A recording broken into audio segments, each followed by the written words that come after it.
Sawadee ka mga mare! For today's video, mag-a-unboxing tayo kahit nasa plastic ang mga materials from the school. So bago magpasukan, nagpo-provide sila ng mga materials na gagamitan ng mga teachers para sa school year na ito. Okay, so let's begin with our first item, double-sided tape. Pamay na lang po mga mare! Next are paper clips. So, these are yung malalaki siya, yung parang clamp. Ganon ang ganap niya.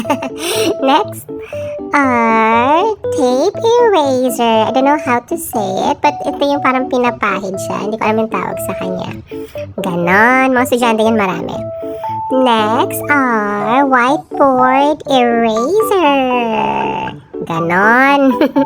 Next, okay, double-sided tapes again. So this one is mas maputi siya kaysa kanina. And sketch tapes. Ayun, nakakuha ko ng mas malalapad para mas maraming madikitan. Ang laki ng butas. Parang ikaw. Charot. Next, 2 jars of glue. So this one, maganda to. Okay, double-sided tape ulit pero mas makapal siya, pwedeng pandikit sa wall. Next, paper clips ulit pero mas maliit.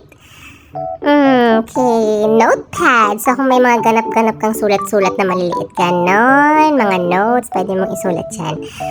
And, ano susunod natin hindi ko makagilap? Eto na mga mare, blue and red pen. You're allowed to use blue and red only because you're not allowed to use black. That is for mga director, ganon. Next is glue stick. So this one is paste, literally a paste.